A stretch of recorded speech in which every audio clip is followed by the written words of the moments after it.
Retour en plateau, on va parler de cirque avec notre deuxième invité Yann Panchaud. Bonsoir. Bonsoir. Vous êtes le directeur de Graines de Cirque. Alors les Strasbourgeois, les Barinois connaissent peut-être un petit peu mieux ces Graines de Cirque. Avant de parler de Noël en piste, qui est le festival et les représentations que vous donnez encore ces prochains jours, juste avant Noël. Graines de Cirque, pour rappeler, c'est une association, 3 chapiteaux et plusieurs vocations en fait. C'est ça, c'est une école de cirque, tout simplement, qui a vocation donc à faire de la pédagogie, à donner des cours de cirque pour des enfants qui viendraient de la même façon qu'ils iraient pratiquer de la danse ou un sport de façon hebdomadaire. On travaille aussi beaucoup avec les écoles viennent chez nous, on se déplace dans les établissements, on propose des stages pendant les vacances et on travaille également avec des personnes en situation de handicap, c'est ce qu'on appelle le cirque adapté. Et donc jusqu'à dimanche, vous proposez un festival, on pourrait presque dire ça, qui s'appelle Noël en piste avec plusieurs représentations. Du cirque juste avant Noël, c'est vrai que c'est pas le créneau habituel de ce genre de spectacle. C'est osé, c'est risqué. Il y a toujours une petite part de risque quand on fait de la programmation, notamment en spectacle vivant. On est bien placé pour le savoir.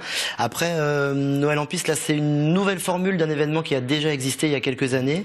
Là, qui est donc resserré sur une semaine, avec un parti pris artistique de programmer un format jeune public d'une compagnie locale qui s'appelle la compagnie Latitude Atrium.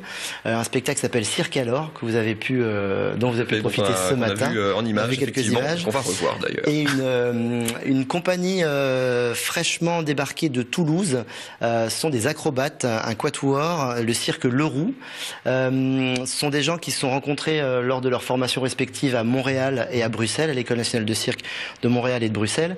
Et puis qui avaient démarré cette création il y a 3-4 ans de ça maintenant, qui entre-temps ont beaucoup travaillé en music hall, notamment en Amérique du Nord et à Broadway, et donc qui avaient eu des projets sur ce format-là, et qui ont repris cette création qui s'appelle The Elephant in the Room et qui sort donc très prochainement et chez nous.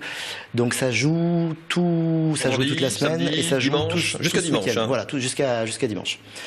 Vendredi soir, samedi après-midi, samedi soir et dimanche en fin d'après-midi également. Donc c'était vraiment un parti pris, des spectacles de tous les genres pour tous les publics finalement. C'est ça, on travaille donc avec nos différents partenaires et notamment avec la ville de Strasbourg sur cet événement qui nous soutient. Et effectivement, il n'y a pas d'événement vraiment typique cirque à Strasbourg à la période de Noël. Alors il se passe plein de choses merveilleuses à Noël à Strasbourg et on trouvait que ça manquait un petit peu. En tout cas, on avait réussi les éditions précédentes à fidéliser un public et donc l'objectif c'est de reprendre cet événement avec des nouvelles formes de cirque, voilà, sans parti pris, mais en tout cas du cirque qu'on peut appeler cirque de création ou contemporain, comme on dit souvent. Graines de Cirque, c'est une association qui est relativement ancienne. Hein. Il y a du savoir-faire, il y a du vécu. Le cirque, c'est fait ou c'est refait plutôt une place dans la ville après des années peut-être un peu difficiles. Il y a beaucoup de choses qui se font maintenant dans les collèges, à tous les niveaux. Les scolaires maintenant pratiquent du cirque. C'est vrai. Le cirque est rentré effectivement dans le cursus scolaire au titre des activités artistiques, des enseignements artistiques. Le cirque a cet avantage d'être très pluridisciplinaire. Donc on travaille corporellement parlant avec vraiment toutes les parties de son corps.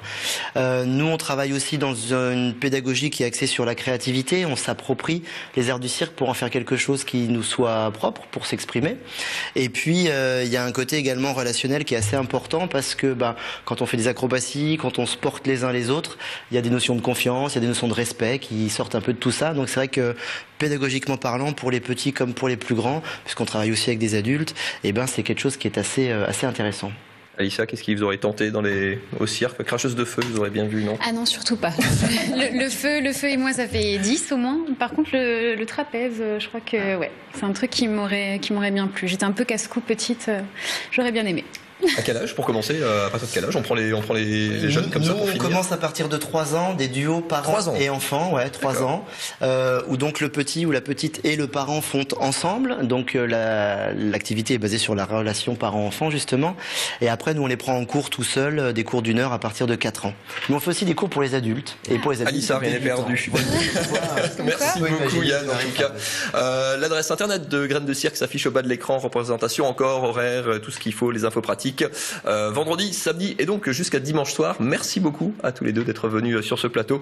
On continue cette émission avec la femme d'exception de la semaine. Ce n'est plus vous, Alissa, je suis désolé. Caroline Beugler.